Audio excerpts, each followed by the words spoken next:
কুরবানির সময় একটা গরু কুরবানি করার সময় শুয়াইতে যাইয়া কি পরিমাণে খাটা লাগে। একটা ধনী মানুষ টাকার বলে 2 লাখ 3 লাখ টাকা পর্যন্ত একটা গরু নিয়ে আসলো, এক ভাগে দিয়া দিবে। দেখবেন আশেপাশের গ্রামের সব মানুষের বারবার আবদার জানায়, আমার গরুরে শুয়াইয়া দিয়া যাও। আমি ধনীর পক্ষে জীবনেও গরুটারে শুয়াইয়া দেওয়া পসিবল হবে না। একটা গরুরে শুয়াইতে যাইয়া 7-8 জন 10 জনে মিল্লা ওই গরুরে শুয়ানো লাগে। গরু এত পরিমাণে সবল, এই মাটির মানুষ এত পরিমাণে দুর্বল হয়ে গেল। আল্লাহ পাক বলেন, আমি আল্লাহ ঘোড়ার জাতটাকে এত পরিমাণে সবল বানাইলাম, এরপরেও তার সম্মানিত আমি আল্লাহ বানাই নাই। মাটির মানুষকে আমি আল্লাহ যেই পরিমাণে সম্মানিত বানায়া দিলাম, আমি আল্লাহ সব মানুষের জন্য আমি আল্লাহ মাখলুক বানাইলাম এদের গোলামি করার জন্য। মানে আমার তোমার গোলামি করবে গরু, আমার তোমার গোলামি করবে ঘোড়া, আমার তোমার গোলামি করবে ঘোড়া, আমার তোমার গোলামি করবে ভেড়া, আমার তোমার গোলামি করবে সাপ, আমার তোমার গোলামি করবে কুকুর, আমার তোমার গোলামি করবে বিড়াল। আল্লাহ কয় সব গোলামি করবে তোমার, তুমি গোলামি করবা আমি আল্লাহ। সব গোলামি করবে তোমার, তুমি গোলামি করবা আমার। আল্লাহ পাক বললেন 1 নম্বরে আমি রবের গোলামি করব। মনের মধ্যে কি যেন ঢুকে গেল, 150 বছর আমি দুনিয়ার মধ্যে বাঁচব, আমার এত টাকা এত বাড়ির মালিক আমি হয়ে গেলাম, 150 বছর আমার বাঁচা লাগবে। এই চিন্তা নিয়ে আগায় যায়। আল্লাহ বলেন, ও বান্দা তুই জানো না কোন জায়গায় তোমার মরণ হয়ে যাবে, কোন হালাতে মরণ হবে। এই ব্যাপারে তোমার মাও জানে না, বাবাও জানে না, তোমার কোনো ডক্টর বলতে পারবে না। সব আমি মাওলা আমার হাতের মধ্যে রেখে দিলাম। মাইকেল জ্যাকসন চেষ্টা করলো, দুনিয়ার সবচেয়ে বড় বড় ডক্টর 12 জন রে ওর নিজের জন্য নিযুক্ত করে নিল। এই ডাক্তারেরা আমারে পানি দিলে আগে 40 বার টেস্ট কইরা এরপরে পানি দিবা, খাবার যখন দিবা আগে পরীক্ষা করে এরপরে আমারে খাবার দিয়ে দিবা। পরীক্ষা করা ছাড়া পানি খায় না, পরীক্ষা করা ছাড়া কোনো খাবারের লোকমা তার পেটের মধ্যে ঢুকায় না। মনের মধ্যে চিন্তা 150 বছর আমি দুনিয়ার মধ্যে বাঁচব। আল্লাহ কয়, রে গোলাম, তুই 150 বছর বাঁচার জন্য দুনিয়ার সব প্রিপারেশন নিয়ে নিল। আমি আল্লাহ যদি বলি, এই মালাকুল মউত আমার বান্দার দরবারে যাও, একটু রূহটাকে কবজ করে নিয়ে আয়, দেরি করবে না, আমার মাওলা বলতে দেরি হবে। মালাকুল মউত বান্দার দরওয়াজার সামনে দাঁড়াইতে দেরি করবে না। চিন্তা ভাবনা করলো 150 বছর বাঁচবে, 50 বছরই আল্লাহ তার দরবারে মালাকুল মউত পাঠাইয়া দিল। দুনিয়ার ডক্টর বাঁচাইতে পারে না, দুনিয়ার কোন চিকিৎসকেরা ওরে বাঁচাইতে পারল না। আল্লাহ কয়, এই মাটির মানুষ, এরপরেও কি পরিমাণে অহংকার নিয়ে তুমি আগাও। যেই জায়গায় তোমার মরণের কোনো গ্যারান্টি নাই, ওই জায়গায় তুমি কেমনে এত ভাব সাপ নিয়ে এত পরিমাণে কিবির নিয়ে আগায় যাও। আল্লাহ কয়, রে গোলাম, কোন জায়গায় যেহেতু মরণ হবে জানো না, কোন জায়গায় গেলে অসুস্থ হয়ে যাবা এই ব্যাপারেও তোমার জানা নাই। একটু খাবার খাও, ওই খাবার খাইলে তুমি ভালো থাকতে পারবা কি পারবা না ওই ব্যাপারেও জানো না। ও বান্দারে, এরপরেও তো তোমার ভাব এত পরিমাণে বেড়ে গেল। এই জন্য আমার মাওলা জানায়া দেয়, আনিশকুরলি ওয়ালি ওয়ালিদাইক ইলাইয়াল মাসীর।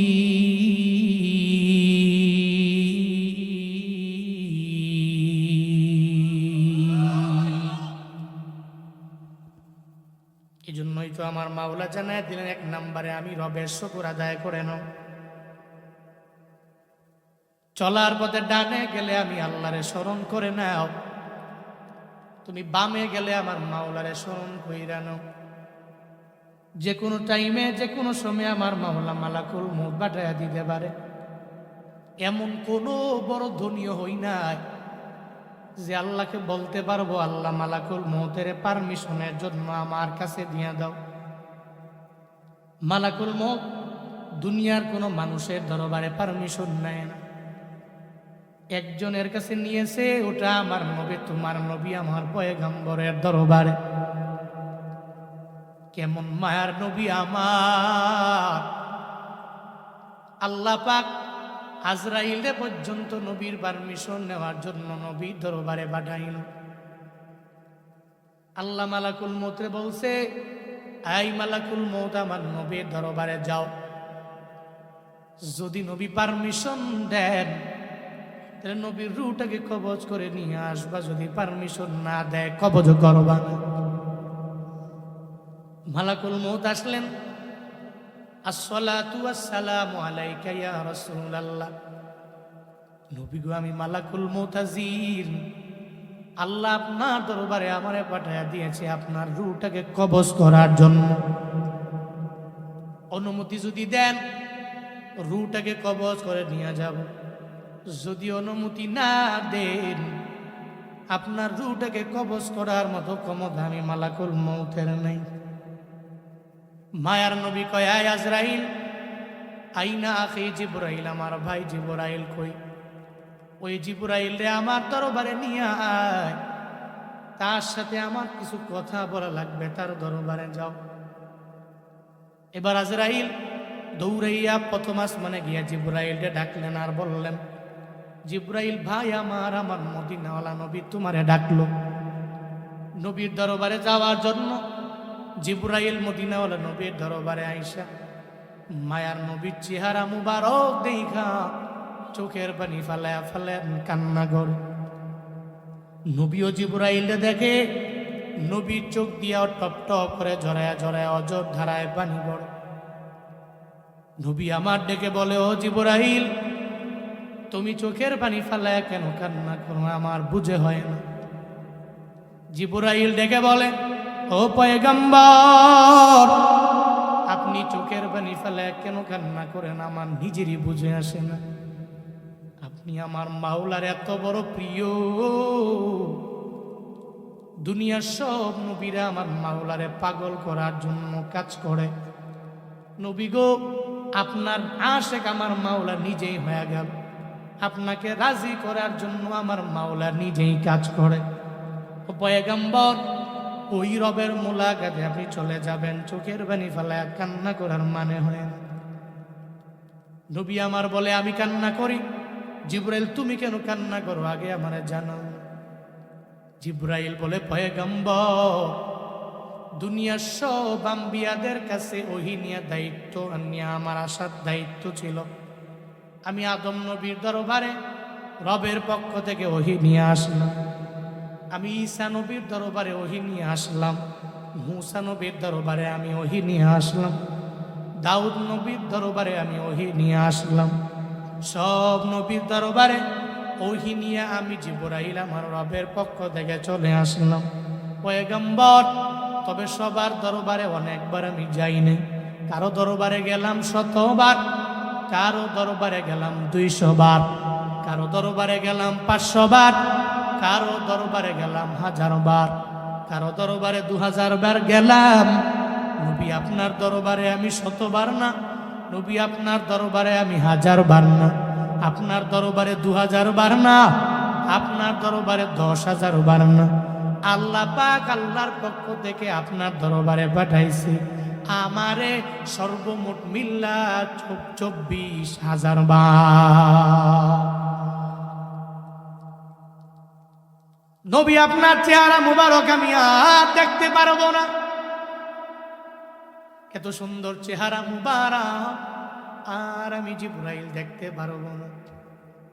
নবী গো, এই জন্য আমি চোখের পানি ফালায়া কান্না করি। এবার নবীরে জিবরাইল বলে, ও পয়গম্বর, আপনি চোখের পানি ফেলায় কান্না করেন কেন? আমার বুঝে হয় না। মায়ার নবী কয়, ও জিবরাইল, আমি চোখের পানি ফেলায় কেন কান্না করি তোমার কি একটু পরিমাণ অন্তরে ধারণাও আসে না? আমার রূটাকে আজরাইল আসলেন, রূটাকে কবজ করে আমার দরবার থেকে নিয়ে যাব। তুমি একটু চিন্তা করো না, আমি তো রবের দরবারে চলে যাব, আমার এতিম উম্মতের কি উপায় হবে আল্লাহ তো আমার জানায় নেই। কোথায় মদিনা, কোথায় বাংলাদেশের কুমিল্লা জেলার বরুড়া উপজেলা, এই ময়দান থেকে অনেকে চোখের পানি ফালায়া ফালায়া কান্না করে নবীর মায়া। আমার মায়ার নবীর বয়ান যখন শুনে চোখের পানি ফালাইয়া অজর ধারায় কান্না করে। সাহাবায়ে কেরামের বয়ান যখন শুনে চোখের পানি ধরে রাখতে পারে না, অজর ধারায় কান্না করে। ও আল্লাহর বান্দারা, মায়ার নবী জিবরাইলে জানায়া দেয়, জিবরাইল, আমার এতিম উম্মতের কি উপায় হবে এই ব্যাপারে আগে জানবো, এরপরে তোমারে আমি পারমিশন দিয়া দিব। নবী ফাতেমার জন্য কান্দে না, আমার মায়ার নবী হাসান হুসাইনের জন্য কান্দে না, মদিনাওয়ালা নবী আমার আম্মাজান খাদিজা রাদিয়াল্লাহু আনহার জন্য কান্না করে না, আমার মায়ার নবী আয়েশার জন্য কাঁদে না। নবী চোখের পানি ফালায়া উম্মতে চিন্তা করে নবী কান্না করে আর বলে, জিবরাইল, আমার রবের দরবারে যাও, আমার রব যদি আমার উম্মতের ব্যাপারে জিম্মা নিয়ে নেয়, এরপরে আমি রূহটাকে কবজ করার জন্য অনুমতি দিয়ে দিব। জিবরাইল গেলেন আল্লাহর দরবারে গিয়া বলেন, পয়গম্বর তো আল্লাহ পারমিশন দেয় না, অনুমতি দেয় না, আজরাইলে পাঠায়া দিল। কি বলে রে আমার মায়ার নবী? বলে, আপনার নবী তার উম্মতের ব্যাপারে চিন্তা করে উম্মতের জিম্মাকে নিয়ে নিবি। আল্লাহ পাক বলে, ও জিবরাইল, আমার নবীর দরবারে যাও, নবীরে গিয়া জানায়া দাও উম্মতের ব্যাপারে নবীর কোনো চিন্তা নাই। আমার নবী আমার দরবারে আসার পরে ওই নবীর উম্মতের ব্যাপারে চিন্তা করা লাগবে না, নবীর উম্মতের জিম্মাদারির দায়িত্ব আমি আল্লাহ নিজেই নিয়ে নিলাম। নবীর দরবারে আজরাইল আসলেন পারমিশন নেওয়ার জন্য, আমি জুনায়েদ আল হাবিবের দরবারে আসবে না। এই ময়দানে যেই শ্রোতারা, আপনাদের সামনে আজরাইল পারমিশন নেওয়ার জন্য আসবে না।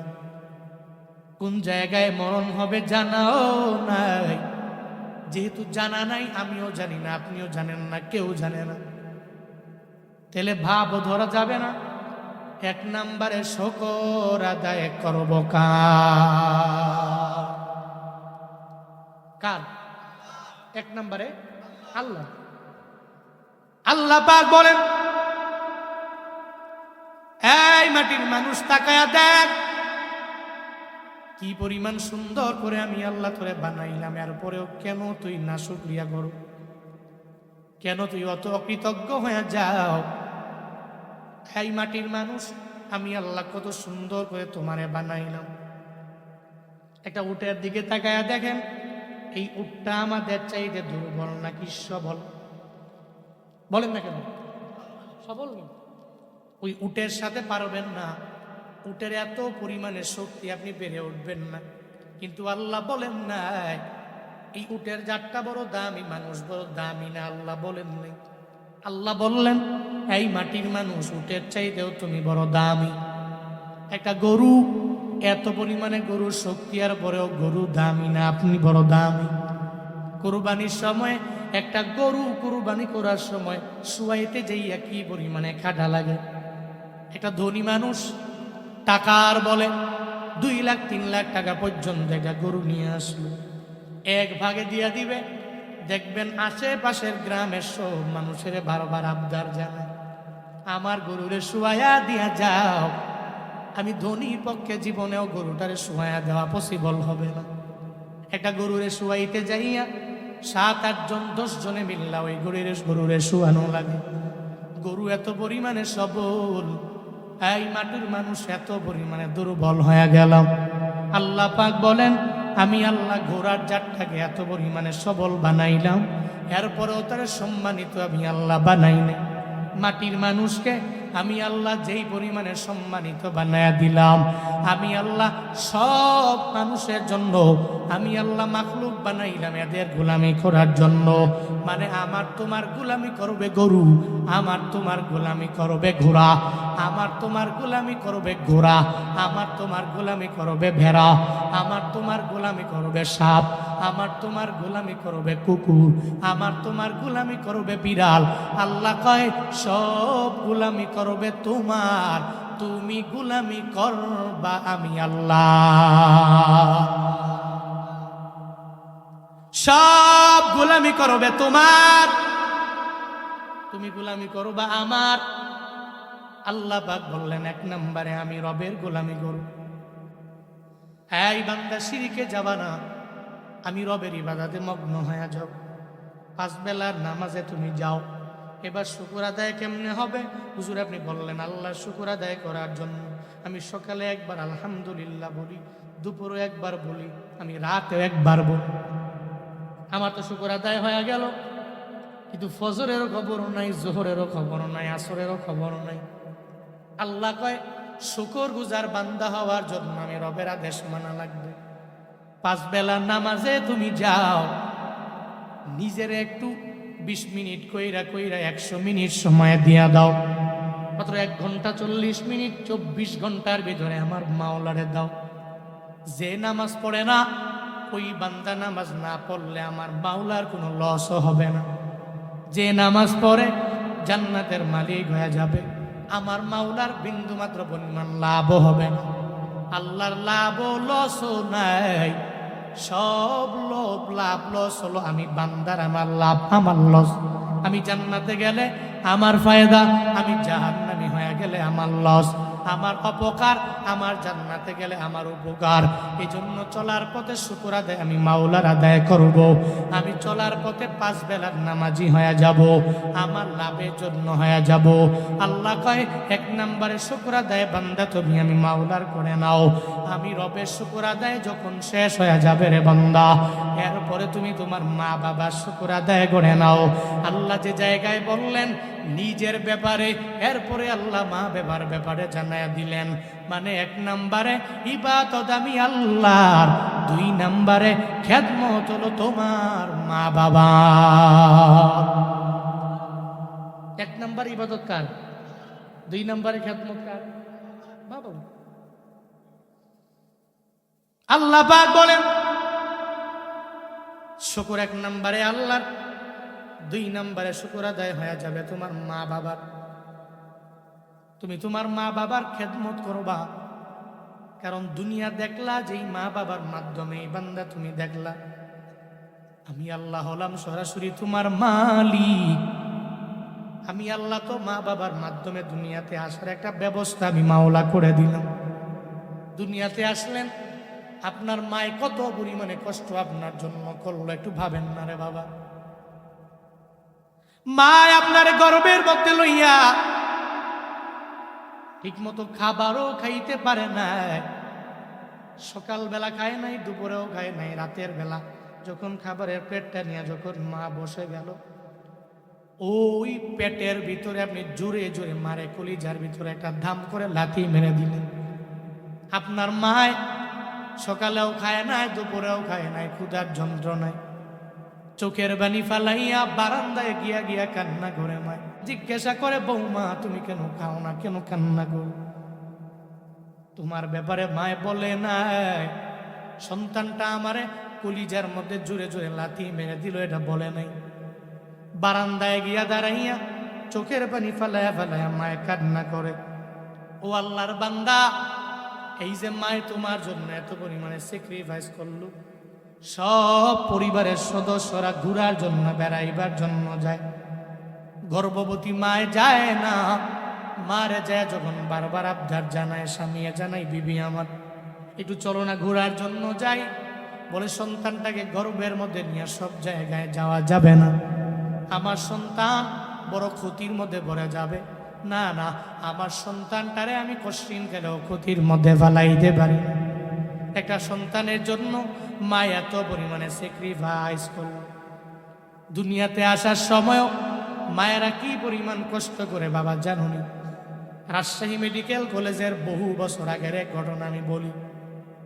গর্ভবতী এক মায়ের নিয়ে আসা হলো, চেক আপ করার পরে আবার ওই মায়ের ব্যাপারে সিদ্ধান্ত বেরিয়ে আসলো, যদি মাটারে চাও সন্তানটারে পাওয়া যাবে না, যদি সন্তান চায় তাহলে মাটারে পাওয়া যাবে না। মাঝে মাঝে একটু ক্লিনিকে যাবেন, হসপিটালের বেডের মধ্যে গেলে দেখবেন এত পরিমাণে মানুষ বিপদে পড়ে রইল। ডক্টর জানাইয়া দিল, এই মহিলা তোমার স্বামী কোথায়, স্বামীর ব্যাপারে একটু সন্ধান দিয়া দাও। তোমার স্বামীর কাছে যাওয়া লাগবে, গর্ভ থেকে যেই বাচ্চাটা চলে আসবে ওই বাচ্চাটাকে কি চাবে নাকি সন্তান তোমারে বাঁচাইতে চাইবে, সিদ্ধান্ত নেওয়া লাগবে। একজন গার্ডিয়ানের বড় প্রয়োজন যখন পড়ে গেল, ডক্টরেরা দৌড়াইয়া ওই মহিলার স্বামীর দরবারে যায়। হসপিটাল থেকে বের হয়ে স্বামীর দরবারে যাওয়ার পরে জানায় দেয়, এই মহিলার স্বামী নাকি? বলে হ্যাঁ আমি ওই মহিলার স্বামী। বলে একটা সিদ্ধান্ত দিয়া দেন, যদি সন্তানটাকে চান তাহলে মাটারে খুঁজে পাওয়া যাবে না, যদি মাটারে চান সন্তানটারে খুঁজে পাওয়া যাবে না। বিশাল একটা বিপদের মধ্যে পড়ে গেল, একটা বড় মুসিবতের মধ্যে যখন পড়ে গেল কিছু বলে না, কিংকর্তব্য বিমূঢ় হয়ে গেল। এবার স্বামী যখন কিছু বলে না, ডিসিশন তো একটা নেওয়া লাগবে। ডক্টরেরা দৌড়ে যায় মায়ের দরবারে, মায়ের পাশে গিয়া দাঁড়াইয়া একজনে আর একজনের জানায়া দেয়, এই বৃক্ষটাকে দুনিয়ায় বাঁচায় রাখ, এই বৃক্ষ দুনিয়ার মধ্যে বেঁচে থাকলে অটোমেটিক ফল চলে আসবে, যদি বৃক্ষই মারা যায় তাহলে কোনো সময় আর ফলও পাওয়া যাবে না। এর মানে মাটারে বাঁচায় রাখ, সন্তানটা দুনিয়া থেকে বিদায় নিলেও কোনো অসুবিধা হবে না। এই কথা যখন বলে ওই বেডে সেই তো মায়ের কানের মধ্যে যখন এই কথাটা পৌঁছায় গেল, চোখের বাণী মা সারিয়া বলে, ও ডাক্তারেরা কি এমন সিদ্ধান্ত নিয়ে নিলা দুনিয়াতে আমারে বাঁচানোর জন্য? আমি দুনিয়ায় থাকতে চাই না, সন্তানটা আমার দুনিয়ার মধ্যে আসবে, আসমান দেখবে, জমিন দেখবে, আমার সন্তানটা এই দুনিয়াতে যত নিয়ামত আছে সব নিয়ামত গুলো ভোগ করবে, আমি মা দুনিয়ায় থাকবো না। সন্তান দুনিয়া আইসা আমি মায়ের স্যাক্রিফাইসের ব্যাপারে যখন বাবার মুখ থেকে শুনবে, আমি মায়ের মাকবারার সামনে গিয়া দাঁড়াই, চোখের পানি ফালাইয়া যখন নবের দরবারে আবদার জানাবো, ও দয়ার মালিক আমার মায়ের কবর তুমি জান্নাতের বাগান বানায় দাও, আমার আর কিছু লাগবে না। আমার সন্তান চোখের পানি ফালাই আমি মায়ের জন্য দোয়া করব, আমি মায়ের কবর যদি জাহান্নামের গর্তে পরিণত হয়ে যায়, সন্তানের দোয়ার বদৌলতে আমি মায়ের কবর আমার আল্লাহ জান্নাতের বাগান বানায় দিবে।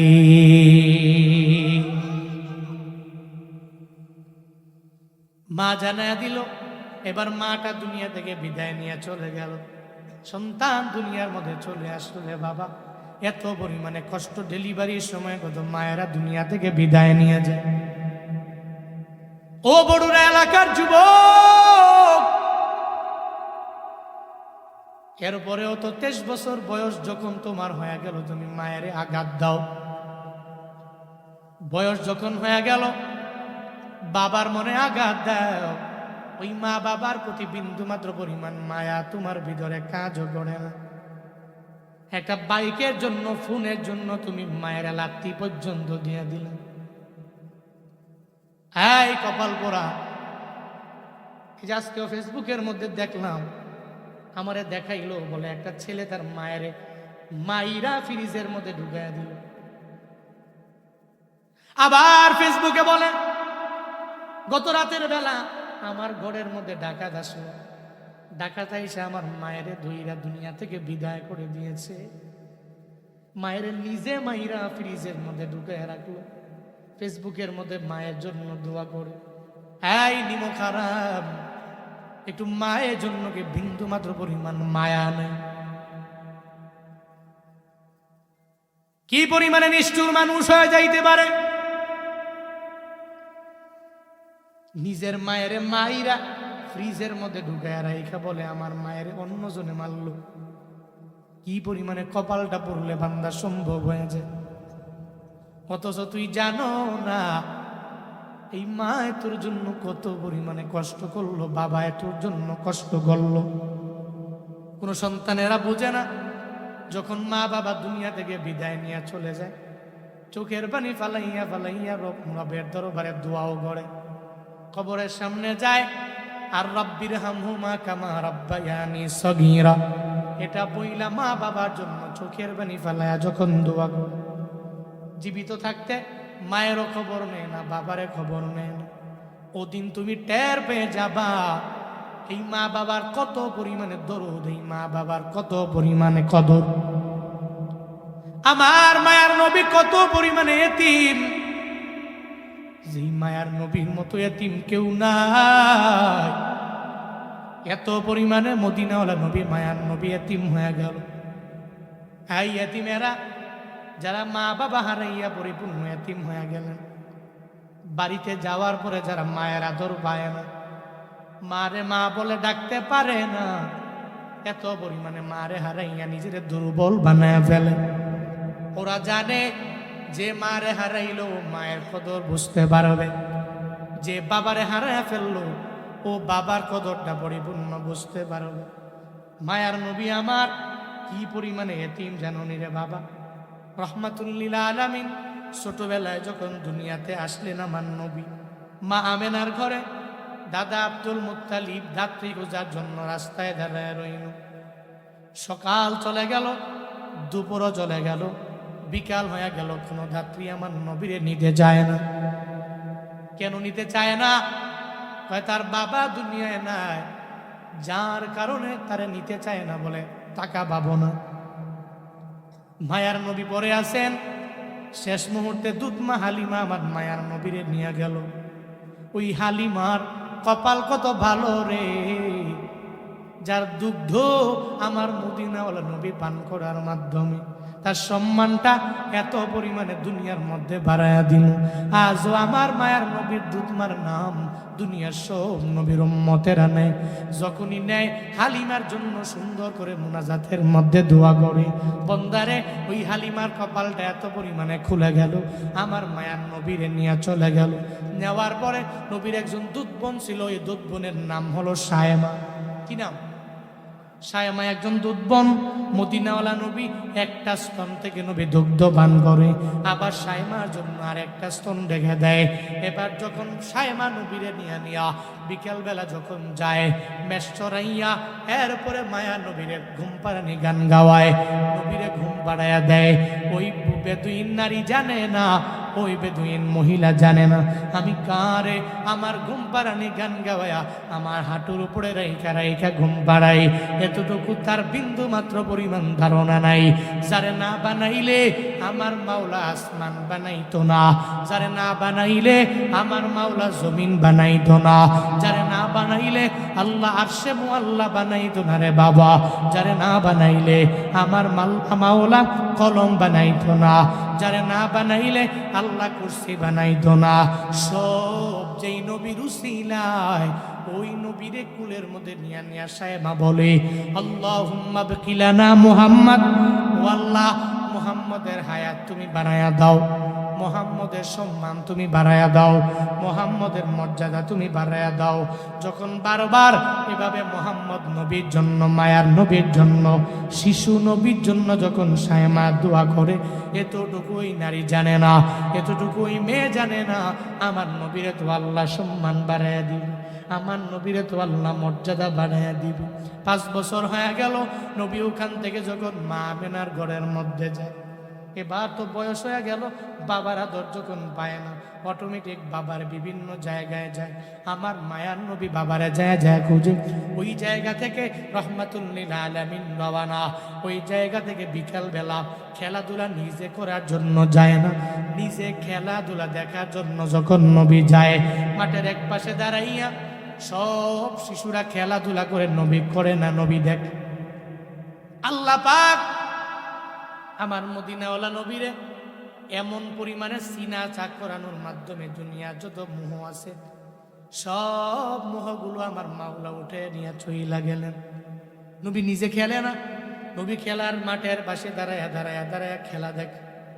সন্ধ্যা যখন চলে আসলো, সব শিশুদের বাবারা শিশুদের দরবারে আসে, আইসা কপালে চুমু দেয়, গালে চুমু দেয়, নাকে চুমু দেয়, ঠোঁটে চুমু দেয়, সুন্দর করে চুমু দিয়া এরপরে সন্তানটাকে কুলের মধ্যে নিয়ে বাসার মধ্যে ফিরে যায়।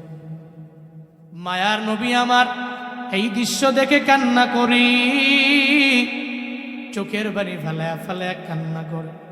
নবী চিন্তা করে রে, সব শিশুদের বাবারা যদি দেখে আইসা কপালের মধ্যে চুমু দিয়া, নাকের মধ্যে চুমু দিয়া, গালের মধ্যে চুমু দিয়া যদি এদের সন্তানটাকে নিয়ে যাই দেবার, আমার কপাল বুঝি এত খারাপ, আমার মায়ও আসে না, আমার বাবাও আসে না, আমার কেউ আসে না। মায়ার নবী চোখের পানি ফালায়া কান্নার আওয়াজ, খেলার মাঠের পাশে দাঁড়াইয়া নবী চোখের পানি ফালায়া ফালায়া যখন কান্না করে, একটু পরে সন্ধ্যা যখন চলে আসলো, মা আমেনা ঘর থেকে চিন্তার মধ্যে পড়ে গেল, মোহাম্মদ কেন আমার দরবারে আসেন। চিন্তায় পড়ে গেল, আমার মোহাম্মদের বাবা দুনিয়ায় নেই, সে দুনিয়া থেকে যদি অন্য জায়গায় হারায় যায়, কই পামু, কোথায় গেলে আমি তারে খুঁজে পাবো। মা আমেনা ঘর থেকে বের হলেন, বের হয়ে শিশুদেরকে জিজ্ঞাসা করে, মোহাম্মদের তোমরা দেখছো? বলে মোহাম্মদের নাম জানি না, তবে একজনের দেখছি খেলার মাঠের কোনায় দাঁড়ায় দাঁড়ায় চোখের পানি ফেলায় ফেলায় কান্না করে। মা আমেনা দৌড়ে যায়, যখন রহমাতুল্লিল আলামিন শিশু নবীরে পায়া যায়, যা বলে মোহাম্মদ রে, ও বাবা, মোহাম্মদ রে, ও বাবা, কে তোমার এই বিকাল বেলায় মারলো? কে তোমার মনে আঘাত দিল? তুমি চোখের পানি ফেলায় ফেলায় কেন কান্না করো? আমি মায় জানি না। আমার মায়ার নবী কয়, ও মা আমার, আমি চোখের পানি ফেলায় কান্না করি, কেউ আমারে মারে নাই। সব শিশুদের বাবারা বিকেল বেলায় এদের দরবারে আসলো, কপালের মধ্যে, নাকের মধ্যে, গালের মধ্যে চুমু দিয়ে এদের বাসায় নিয়ে গেল। আমার কপাল বুঝি এত খারাপ, আমার বাবা যদি আজকে না আসে, আমি জীবনেও তোমার ঘরের মধ্যে যাব না। আমার বাবারে আমার দরবারে আসতে দাও। আমার বাবা আমার কপালের মধ্যে চুমু দিয়ে দিবে, আমার নাকের মধ্যে চুমু দিবে, আমার গালের মধ্যে চুমু দিয়ে এরপরে আমার বাড়িতে নিয়ে যাবে। যদি বাবায় না আসে, আজকে বাড়ির মধ্যে আমি যাব না।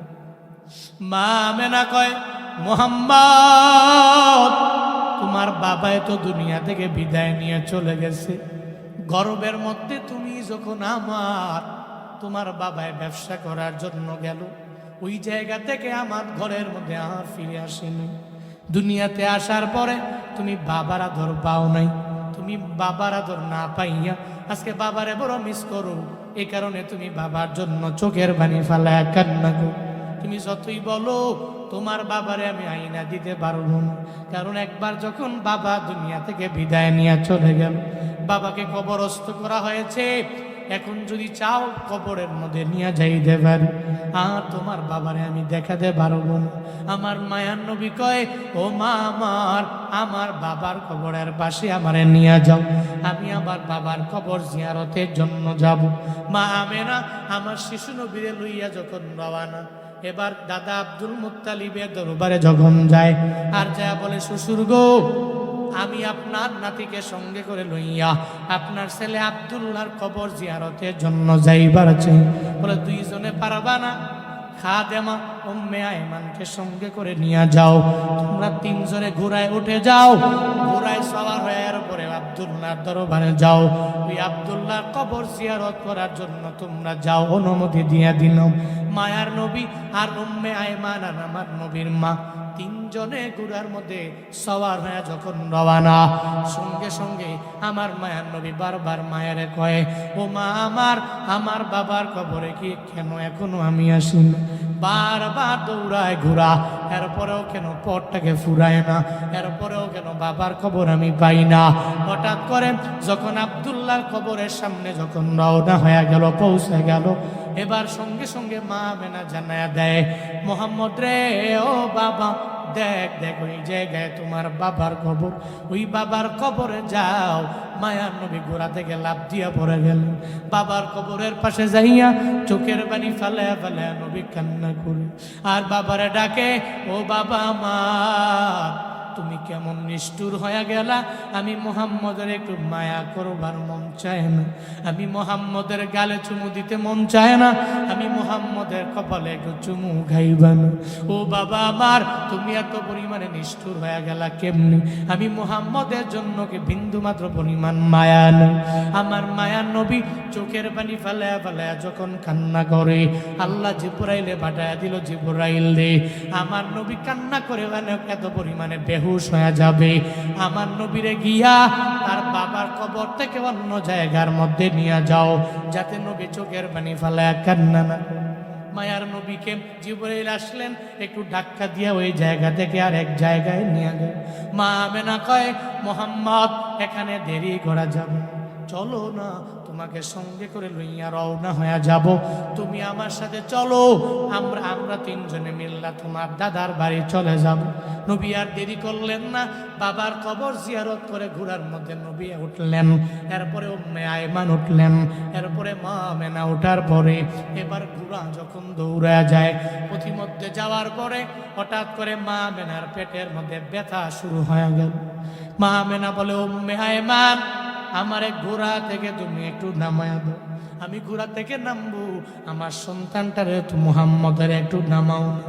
মা আমেনা ঘোড়া থেকে নামলেন, চোখের পানি ফালায়া ফালায়া পেটের ব্যথার যন্ত্রণায় কান্না করে, এমন পেটের ব্যথা, মা আমেনা মনে মনে মনে মনে ভাবে, আমি মনে হয় দুনিয়ায় বাঁচবো না, এই পেটের ব্যথার যন্ত্রণা সহ্য করতে আমি পারবো না। আমার মায়ার নবীকে কয়, ও মুহাম্মদ আয়, আমার মায়ার নবীরে বুকে নিলেন, মা আমেনা বুকের মধ্যে নিয়ে বলে, রে মুহাম্মদ, আমার দুনিয়াতে আসার পরে বাবারে পাও নাই, আজকে আমি মাও বড় অসুস্থ হয়ে পড়েছি, আমি মাও মনে হয় দুনিয়া থেকে তোমারে বিদায় নিয়ে চলে যাওয়া লাগবে, আমি মা দুনিয়া থেকে যদি বিদায় নিয়ে চইলা যাই, আমি মায়ের জন্য তুমি আমার আল্লাহর দরবারে অসন্তুষ্ট হয়ে বিচার দিও না, আমি মায়ে তোমার পরিপূর্ণ হক আদায় করতে পারি নাই রে মুহাম্মদ, আমি মায়ের জন্য কান্না করবা না, আমি বাবার জন্য, আমার তোমার বাবার জন্য কান্না করবা না, দাদার দরবারে যাবা, দাদার সাথে ভালো আচরণ করে চলবা। আমার মায়ার নবীরে যখন মায়ের বুকের মধ্যে নিয়ে নিয়ে যখন বারবার এভাবে বলে, নবী আমার চোখের বাণী ছেড়ে দেয় আর বলে, মা আমার দুনিয়াতে আসার পরে আমি বাবার আদর পাই নাই, আজকে যদি তুমিও আমারে বিদায় দিয়া চইলা যাও গো মা, আমার মতো চির এতিম এই দুনিয়ার মধ্যে আর কেউ দেখবে না, মা গো, আমি তোমারেও দেখবো না আর বাবারেও পাবো না, আমি বড় এতিম হয়ে যাব। বন্দারে, এই সমস্ত এতিম যারা, এরা মা বাবারে হারাইয়া এত পরিমাণে এতিম হয়ে যায়, সাবধান, জীবনে কোনো দিন এতিমের ধমক দেওয়া যাবে না। এরা যদি মা বাবা হারায় ফেলে, ওই মা বাবা হারানো এতিমটারে ধমক দিবা না, বরং এদের কপালের মধ্যে যে একটা চুমু খাইয়া এতে সুন্দর করে মাথার মধ্যে হাতটারে বুনাইয়া দাও, তাকে বলো, এতিম রে, তুমি রবের দরবারে একটু আমি গুনাহগারের জন্য দোয়া করো, তুমি দোয়া করলে আমার মাওলা পরিপূর্ণ কবুল কইরা নিবে, এতিমের দোয়া আমার মাওলা খালি ফিরায় না। কয়েকদিন আগে জামালপুরে প্রোগ্রামের জন্য গেলাম, রেল স্টেশনে একটু চা পান করার জন্য একটা চায়ের দোকানে গেলাম, আমি বললাম, চা দেন, আমরা চারজন ছিলাম, চারজনের 4টা চাও দেওয়া হলো। হঠাৎ একটা একটা একটা ছোট বাচ্চা আমি জুনায়েদ আল হাবিবের সামনে আয়েশা বলে, হুজুর আমার একটা বার্গার খাওয়াবেন, বার্গার খাইবার জন্য আমার বড় মনে চায়। আমি বললাম একটু চাটাকে শেষ করার জন্য আমার সময় দাও, আমি তোমারে বার্গার কিনে খাওয়াবো। চাটাকে খাওয়া শেষ পান করলাম, এরপরে ওই বাচ্চাটাকে নিয়ে এতিমটাকে নিয়ে আমি রওনা হয়ে গেল। আমি বললাম আরে বার্গার খাইবার জন্য মন চায়, বার্গার তারে দাও।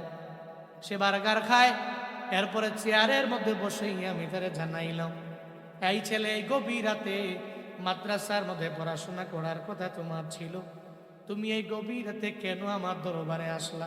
আবার বার্গার খাওয়ার জন্য কেন তোমার মন চাই? ওই এতিম জানায় দেয়, হুজুর আমার মাও নাই, আমার বাবাও নাই, দুনিয়াতে আমার মতো এতিম কেউ নাই হুজুর। আমার ঘরও নাই, আমার বাড়িও নাই, আমার দাদাও নাই, দাদিও নাই, নানা নানি পরিবারের কেউ আমার দুনিয়ার মধ্যে বেঁচে নেই। আমি বড় অসহায়, বড় এতিম, নিজে এতিম হইয়া আপনার দরবারে আসলাম একটা বার্গার খাওয়ার জন্য। পেটে বড় ক্ষুধা, দিনের বেলাও খাইতে পারি নাই, রাত প্রায় 2টা বেজে গেল, পেটের ক্ষুধার যন্ত্রণা আর মানাই নিতে পারি না। আমি এতিমরে বললাম, এতিম রে, আমি বক্তার জন্য রবের দরবারে একটু দোয়া কইরা দিন। মায়ার নবীও তো এতিম, ওই নবী বলেছে কোন উম্মত যদি এতিমের পাশে গিয়া দাঁড়াইয়া যায়, আমার আল্লাহ এতিমের পাশে দাঁড়ানোর বদৌলত আল্লাহ ওই বান্দার পাশে আইসা দাঁড়াইয়া যায়। শুধু তাই না, এতিমের মাথার মধ্যে কেউ যদি মায়া নিয়ে হাত বাড়ায়, একটু যদি হাতটাও যদি বোনা দেয়, ওই এতিমের মাথার চুল পরিমাণ সওয়াব আল্লাহ পাক হাত বুলানেওয়ালার আমল নামায় দিয়া দেয়। মায়ার নবী বলে, ও মা আমারে বিদায় দাও।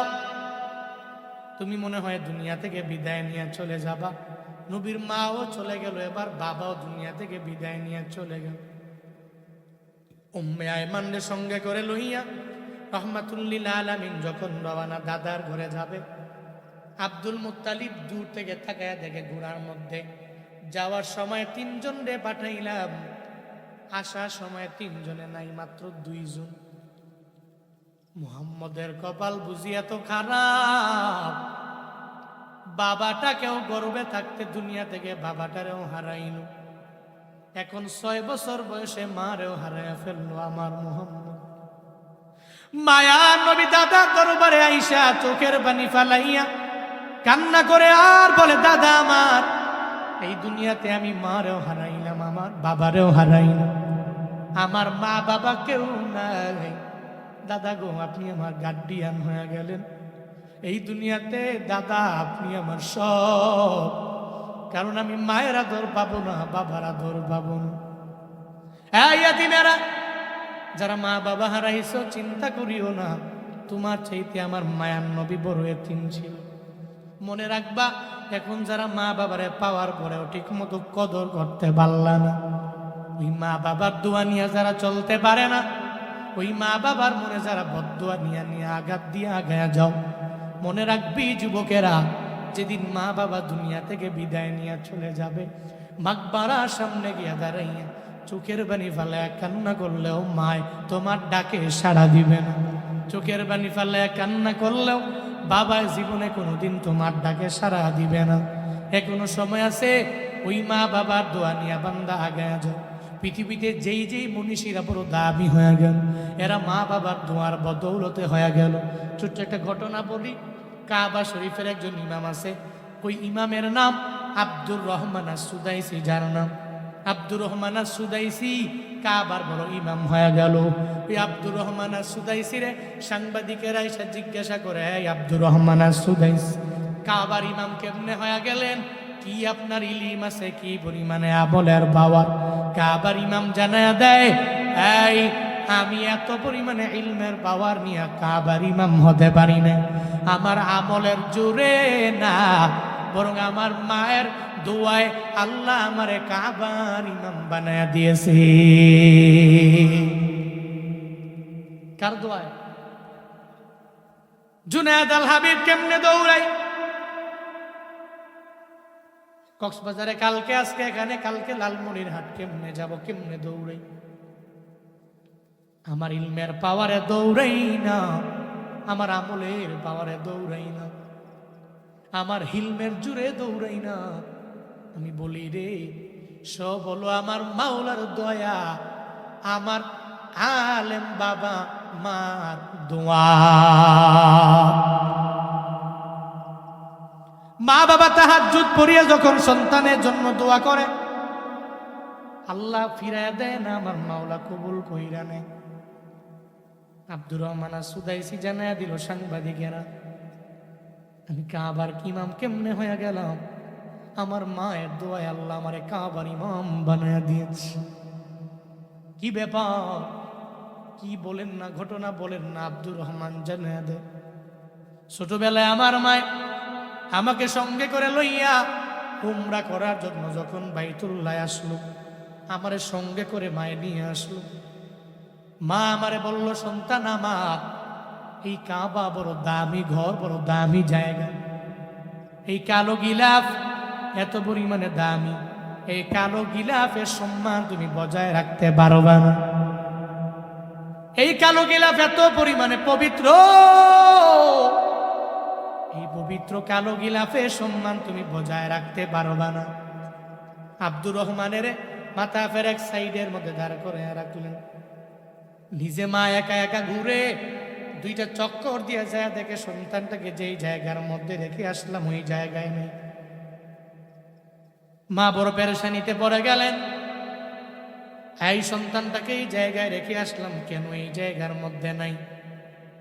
আল্লাহ যারে বাইতুল্লাহর মেহমান বানাইছেন, আপনারা জানেন ওই বাইতুল্লাহতে মানুষ এত পরিমাণে বেশি রে বাবা, এক দরওয়াজা দিয়া ঢুকলে ওই দরওয়াজা দিয়া বের হওয়া যায় না। যেই দরওয়াজা দিয়া ঢুকলে অনেকে বুঝেও না। অনেক মুরব্বী আছে ওই বাইতুল্লাহ উমরা করার জন্য, তাওয়াফ করার জন্য গিয়া হারায়া যায়। এত পরিমাণে মানুষ। ওই সময় তো আরো আগের কথা, ওই সময় মানুষও আরো অনেক পরিমাণে বেশি ছিল রে বাবা। এখন তো উমরা করার জন্য 1,20,000 টাকা গোনা লাগে, 2,20,000 গোনা লাগে, 1,50,000 গোনা লাগে। হজের জন্য সিন্ডিকেটের বাবা বাংলাদেশের মধ্যে অভাব নাই। গরিব তো হজে যেতে পারবে না, গরিব উমরার জন্য যেতে পারবে না। সিন্ডিকেটওয়ালারা বারবার তারা ভাড়ার দাম বাড়ায় দেয়। হজে মানুষ কেমনে যাবে, উমরার জন্য কেমনে যাবে? আমার দেশটারে খাইলো, আমার দেশে রিজার্ভটারেও এরা ফুরে ফেললো। এদের মধ্যে সিন্ডিকেটের বিন্দু মাত্র পরিমাণ কোনো কমতি নাই। ও বান্দারা, একটু উমরা করার জন্য মানুষ বাইতুল্লাহ যাবে, একটু হজ করার জন্য মানুষ বাইতুল্লাহ যাবে। এটা যাওয়ার জন্য এত পরিমাণ টাকা গুনা লাগে। আগে 80,000 টাকা, 70,000, 60,000 টাকা হইলেই মানুষ উমরায় যাইতে পারত। 3 লাখ টাকা হইছে, হজের জন্য যাইতে পারত। এখন 6 লাখ টাকাই লাগবে এই সিন্ডিকেট আমার দেশ থেকে দূরীভূত করার জন্য। সমন্বয়কের পাশাপাশি, উপদেষ্টাদের পাশাপাশি, আপামর জনতার পাশাপাশি, ওলামায়ে কেরামদের পাশাপাশি আমাদেরও কাজ করা লাগবে। আমার দেশে সিন্ডিকেট থাকতে পারে না। আমার দেশের মানুষেরা যারা গরিবেরা উমরার জন্য যাতে করে যেতে পারে, আমার দেশে এই সমস্ত সিন্ডিকেট ব্যবসায়ীদেরকে ধইরা উমরার টাকা, হজের টাকা কমাইতে হবে। চিল্লা কও ঠিক কিনা? যাতে করে বড়ুরা এলাকার এই সমস্ত ঘুষপা এলাকার একটা গরিব মানুষ যাতে করে উমরার জন্য যাইতে পারে। আল্লাহ এরা তৌফিক দিয়েছেন, বেশি টাকা হওয়ার কারণে যাইতে পারে না। কাবার ইমাম আব্দুর রহমান সুদাইসি হঠাৎ করে যখন ওই জায়গায় মায়ে পায় না, মায়ের মনটা বড় খারাপ। সন্তানটা কি হারায় গেল কিনা মায়ে বড় পেরেশানির মধ্যে পড়ে গেল। মায়ে যায় দেখে আব্দুর রহমান নিজে একা একা ঘুরে বাইতুল্লাহর কালো গিলাফ ধইরা নিজেই তাওয়াফ করে। সুবহানাল্লাহ, জোরে পড়বেন আর একটু আওয়াজ করে পড়বেন না। তার রাইখ আসলাম, সে আইসা এসা ঘুরে আর তাওয়াফ করে। মা ডেকে বলে, সন্তান আমার, তোমার এক পাশে রেখে আসলাম, তুমি কেন বাইতুল্লাহর কালো গিলাফ ধরে ধরে তাওয়াফ করার জন্য ব্যাকুল হয়ে গেলে? সন্তান, এটা দামি জায়গা, এটার পবিত্রতা বজায় রাখা লাগবে। দুনিয়ার কোনো মানুষের ঘর না, এটা আমার মাওলার ঘর। এখানে আসলে পবিত্রতা বজায় রেখে চলা লাগে। তুমি পারবা না। আব্দুর রহমানের ধমক দিয়া মা নিয়ে মাথা ফের আবার আর এক সাইডে নিয়ে রাইখাছে। মা একা একা ঘুরে নিজে নিজে যখন তাওয়াফ করার জন্য মা ব্যাকুল হয়ে যায়, আবার দুইটা চক্কর দেওয়ার পরে মা যাওয়ার পরে দেখে আব্দুর রহমান ওই জায়গায় নাই। মার বসতে বাকি নাই। আব্দুর রহমান আবার একা একা ঘুরে ঘুরে তাওয়াফের জন্য মা আব্দুর রহমান ব্যাকুল হয়ে যায়। মা দৌড়ে গেলেন, আর যা দেখে আব্দুর রহমান একা একা ঘুরে একা একা তাওয়াফ করে। মা জানায় দেয়, আব্দুর রহমান, তোমারে বারবার মাথা ফের এক সাইডের মধ্যে রাইগা আসিল, কিন্তু কেমন হয়ে গেল? তুমি কেন বারবার তাওয়াফের জন্য ব্যাকুল হয়ে যাও? কেন রে? তুমি তাওয়াফ করার জন্য এই গিলাফের সামনে আসো। তোমার কি রবের ভয় নয়? পবিত্রতা বজায় রাখতে না পারলে গুনাহ হবে। আব্দুর রহমান জানায় দেয়, মা, দুনিয়াতে যত ঘর আমি দেখেছি, কোন ঘর দেখে এত পরিমাণে আমার অন্তরটা জুড়ে যায় নাই গো মা। কিন্তু এই বাইতুল্লাহ যখন দেখেছি, এই বাইতুল্লাহর প্রতি এত পরিমাণে মায়ায় পড়ে গেল। এই বাইতুল্লাহ এত সুন্দর লাগে, মারে আমারে বারণ করিও না, আমারে নিষেধ করিও না। এই বাইতুল্লাহ ধরে ধরে কালো গিলাফ ধরে ধর তাওয়াফ করার জন্য পারমিশন তুমি আমারে দাও। আব্দুর রহমানকে বারণ করে, নিজে একা একা ঘুইরা ঘুইরা নিজেই তাওয়াফ করে। কেন তাওয়াফ করবে না? ওই জায়গা তো বান্দা এত পরিমাণে দামি জায়গা, একবার যারা গেছে রে দুইবার যাওয়ার জন্য মন চায়, দুইবার যারা গেছে রে তৃতীয়বার যাওয়ার জন্য মন চায়, তৃতীয়বার যারা গেছে চতুর্থবার যাওয়ার জন্য মন চায়, চতুর্থবার যারা গেল পঞ্চমবার যাওয়ার জন্য মন চায়। ওখানে গেলেই মজা, গেলেই মজা, গেলেই মজা। আল্লাহ গো, এই ময়দানের প্রত্যেকটা মানুষের মক্কা মদিনা না দেখাইয়া মাইরনা পড়ে না আমি যাইতে মন চাই। আল্লাহ আল্লাহ জীবন একবার হলেও মক্কা মদিনায় যাওয়ার মতো তৌফিক সবাইকে দান করে। আরো জোরে পড়ে না আমিন। এই জন্য আশিকে রাসূলেরা গভীর রাতে উঠে উঠে আল্লাহর দরবারে আবদার জানায়, আল্লাহ জীবন একবার হলেও তোমার নবীর রওজায় সশরীরে সালাম দেওয়ার মতো তৌফিক দিও। আমার মন কান্দে যাইতে মদিনায়, আমার মন কান্দে যাইতে মদিনায়, আমার মন কান্দে। একটু জবান খুলে বলা যাবে না? আমার মন কান্দে যাইতে মদিনায়, আমার মন। গরিব আমি বাংলায় বাড়ি, গরিব আমি বাংলায় বাড়ি, কেমনে যাব মদিনায়? আমার মন কান্দে যাইতে মদিনায়, আমার মন, আমার মন কান্দে যাইতে মদিনায়, আমার মন যাইতে মন চায়নি। আল্লাহ জীবন একবার হলেও তুমি নিয়ে যাও। যারা গিয়েছে আল্লাহ মাররাতান নয়, বিররণ বার বার বার যাওয়ার তৌফিক তুমি দান করো। সকলেই পড়ি আমি। আব্দুর রহমান সুদাইসি মায়ের জানায় দেয়, মা বাইতুল্লাহ দেখলেই বড় মায়া লাগে। মা জানা দেয় এত বুঝি বাইতুল্লাহর প্রতি এত পরিমাণে মায়া, সন্তান দ্বারা মায়ের দোয়ার নাকি আমার মাওলা ফিরে দেয় না। মায়ে যখন দোয়া করে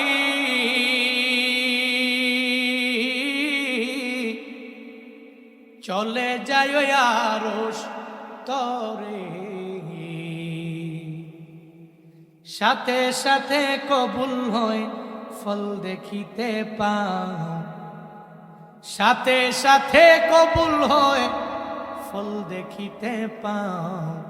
মায়ের দোয়া লোহে মুমিন, মায়ের দোয়া ল, মায়ের দোয়া লোহে মুমিন, মায়ের দোয়া ল। বিপদে পড়বে না তুমি যখন যেথায় যাও, বিপদে পড়বে না তুমি যখন যেথায় যাও। মায়ের দোয়া লোহে মুমিন, মায়ের দোয়া ল, মায়ের দোয়া লোহে মুমিন, মায়ের দোয়া ল। আমার নবী করেন ঘোষণা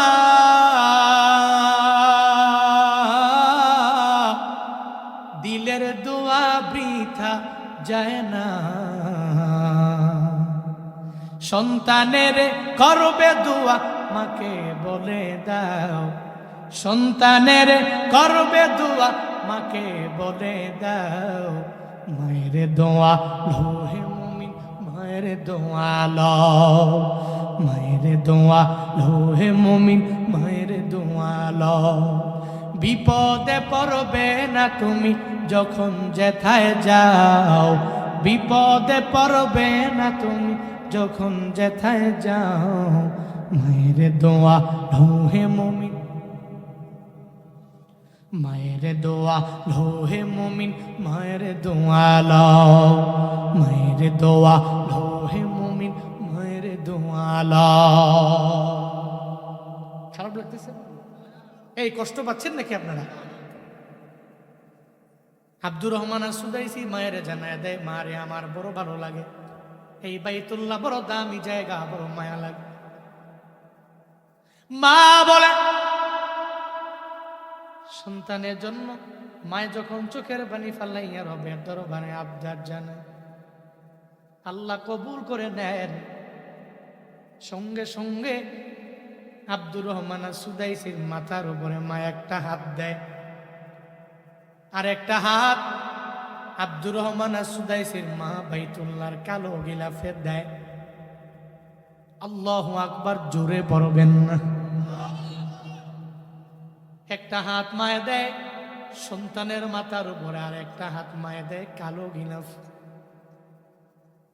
কি পরিমাণে দামি দোয়া! হাতটা রাখলো সন্তানের মাথার উপরে, কে রাখলো? বলে মায়ে রাখলো। আর একটা হাত কই রাখলো রে? বলে দুনিয়ার সবচেয়ে দামি ঘরের মধ্যে রাখলো। রবের দরবারে আবদার জানায়, আল্লাহ আমার সন্তান আব্দুর রহমান এত পরিমাণে পাগল হয়ে গেল তোমার ঘরের জন্য। আল্লাহ গো, আমি জানি মায়ের দোয়া তুমি খালি ফিরাইয়া দেও না। আমি সন্তানের জন্য কাবার কালো গিলাফ ধরে তোমার দরবারে দোয়া করে দিলাম। আমি মায়ের দোয়ার বদৌলতে আমার সন্তানের কি এই কাবার বড় ইমাম বানায়া দেওয়া যায় না? খেদমতে মা দরপে দার কুন সব হোসম, তাকে বাসি দর্দ আলম নিকোনা।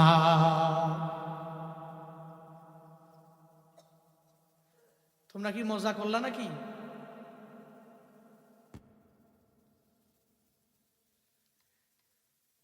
আল্লাহ তোমাদেরও এই লাইনে অনেক বড় করুক। হাসাহাসি ইটস ভেরি ব্যাড সাইট। আমি কি হাসার বান করতেছি? হ্যাঁ, আফসারির মতো।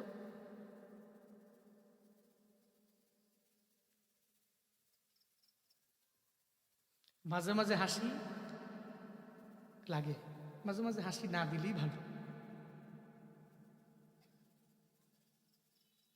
তোমার হাসি আমার কাছে মনে হয় তুমি আমার বয়ান শুনে আসতেছ, খারাপ। আমি জীবনে কোনোদিন কোনো শ্রোতাকে বলি নাই, কিন্তু আমি দেখছি হাসতেছে কতক্ষণ ধরে, তো এই জন্য রাগ করো না, কষ্ট পাইও না, বদদোয়া দিও না, নিজের মনোযোগ নষ্ট হয় এই জন্য বললাম। আপনারা রাগ করেছেন? সন্তানের দোয়ার, মায়ের দোয়ার বদৌলতে কাবার ইমাম হয়ে গেছে আব্দুর রহমান সুদাইস। ও বড়ুরা এলাকার যুবক, আজকে থেকে পরিপূর্ণ নিয়ত করে নাও, জীবনে চলার পথে মা বাবার সাথে বেয়াদবি হবে না। ওই মা বাবার দোয়া নিয়ে বান্দা তুমি আগায়া যাও। মা বাবার দোয়া নিয়ে যারা আগায়া গেল, এরা দুনিয়াতে অনেক পরিমাণে দামি হয়ে গেল। কত মনীষীর ঘটনা আমি বলতে পারবো, কিন্তু বলবো না, পরে আসলে বলবো, যারা মা বাবার দোয়ার বদৌলতে কামিয়াব হয়ে গেল। আজকের এই ময়দান থেকে এই তালিম নিয়ে বান্দা তুমি বাড়ি যাও। জীবনে চলার পথে মা বাবার দোয়া নিয়ে আগায়া যাব। 1 নম্বরে আমার রবের খুশি করার জন্য কাজ করব, 2 নম্বরে মা বাবার খেদমত করব, 1 নম্বরে ইবাদত কার, আরো জোরে বলেন কার, 2 নম্বরে খেদমত কার, 1 নম্বরে কার, 2 নম্বরে কার? পারবেন তো ইনশাআল্লাহ? পারবেন তো ইনশাআল্লাহ? নাকি আবার বদদোয়া নিয়ে চলবেন? বদদোয়া নিয়ে যারা চলছে কামিয়াব হতে পারে না, পারছে? যারা এই পৃথিবীতে মায়ের বদদোয়া নিয়ে অগ্রগামী হয়েছে, একজন কামিয়াব হয়েছে আমার দেখেন, প্রত্যেকে তার মায়ের দোয়ার উপর ডিফেন্ড করে চলে। 14 গ্রাম বয়ান ছিল আমার গত বছর। নাসিরউদ্দিন আনসারি ভাই আর আমার, চিনছেন? ও জমিন আসমান বানাইলো, কোন ফায়া কোন বই না, তো 2 জনের বয়ান ছিল। উনি আমার পরে কথা বলবে, আমি বললাম। প্রোগ্রামে গেলাম, একজন ব্যক্তির উদ্যোগে মাহফিল। উনি প্রতি বছর প্রায় 3-4 লাখ টাকা খরচ করে একটা মাহফিলে বড় বড় 2-3-4 জন বক্তা নিয়ে আসে। আমি যাওয়ার পরে আমাকে বলছে, হুজুর আমি কিন্তু একজন ডিম ব্যবসায়ী। কি ব্যবসায়ী?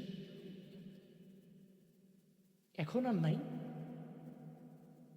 এখন আমি ডিম ব্যবসা করি না। 14 গ্রাম বাজারে আমি ডিম ব্যবসা করতাম। কেমন ডিম ব্যবসা জানেন? ওই যে শীতকাল আসলে হাঁসের ডিম, মুরগির ডিম নিয়ে নিয়ে বাজারে কোনায় বসে না, এমন সিদ্ধ ডিম বিক্রি করতাম। বিক্রি করে যা টাকা পেতাম, আমি আমার মায়ের কাছে গিয়া মুট করে দিয়া বলতাম, মা এই যে হালাল ইনকামের কিছু টাকা আমি তোমার কাছে দিলাম। সুবহানাল্লাহ পড়বেন না? মায়ে কইতো, তোরে আল্লাহ বড় বানাক।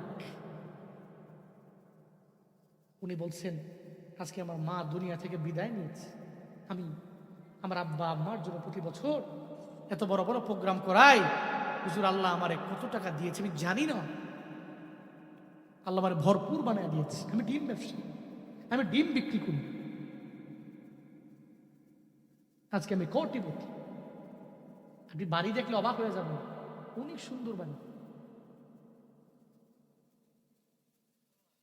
উনি বলছেন, আমার মায়ের দোয়ায় আল্লাহ প্রতি বছর আমার তৌফিক দেন, আমি আমার মায়ের নামে তাদের রুহের মাগফিরাতে এই মাহফিলটা আমি নিজে একা করি। এরকম নজির, এমন প্রমাণ বাংলাদেশের অনেক প্রান্তে আমি পাইছি। তো এই জন্য আমার বাস্তব জীবনের আমার সাথে ঘটে যাওয়া, আমার চোখের সামনের ঘটনা আপনাদেরকে বলবো।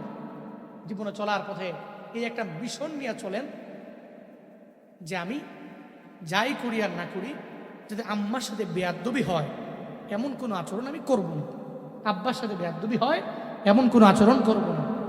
এদের কাছে গিয়া আব্বা দোয়া করে দিও, চাকরি হয় না, দোয়া করো। মার কাছে গিয়া 500 টাকা দিবেন, মারে বলবেন একটু দোয়া করেন। আপনি যে 500 টাকা দিয়েছেন, খুদার কসম করে বলতে পারি মায়ের টাকাটা পায়া খুশি হয় নাই, টাকাটা পায়া খুশি হয় নাই। আপনি মারে 500 টাকা দিচ্ছেন, সন্তান আমারে কামাই করে আমার টাকা দেয়। এখন এই যে একটা গর্ব, এই যে একটা অহংকার, দেখবেন আপনার পাশের ঘরে চাচির কাছে বলবে, জেঠির কাছে বলবে, আমার পোলায় আসছিল, আমার 500 টাকা দিয়ে গেছে, আমি খাওয়ার জন্য পান কিনা। মনে রাখবেন, মায়ের এই দোয়া আপনার জীবন ঘুরিয়ে দিবে। পৃথিবীতে কেউ যদি আল্লাহকে রাজি করতে চায়, তার মা বাবাকে রাজি করতে হবে। নবীজি বলছেন, রিজল রব ফি রিজল ওয়ালিদাইন ও সাখাতুর রব ফি সাখাতিল ওয়ালিদাইন। মা বাবা সন্তুষ্টি তো আল্লাহ সন্তুষ্ট আপনার প্রতি, আপনার মা বাবা অসন্তুষ্ট আপনার প্রতি, আল্লাহ আপনার প্রতি অসন্তুষ্ট। আপনি কাবার ইমাম হন, কিন্তু আপনি মা বাবার খেদমত করেননি, আপনি জান্নাতি নন, আল্লাহ আপনার প্রতি রাজি নয়। এই জন্য যত বড় যাই হন, যত বড় স্কলার হন, যত বড় টাকাওয়ালা হন, যত বড় বাড়ির মালিক হন, গাড়ির মালিক হন, 1 নম্বরে ভীষণ আল্লাহর শুকর আদায় করবেন। 2 নম্বরে যাদের মাধ্যমে দুনিয়ার আসমান দেখলেন, জমিন দেখলেন, নিয়ামতগুলো খেলেন, ওই মা বাবার শুকর আদায় করব। এই 2টা বিষয় নিয়ে বাড়িতে যে বাস্তব জীবনে আমল করব। আল্লাহ আমাদের সবাইকে তৌফিক দান করেন, সকলেই পড়ি আমিন।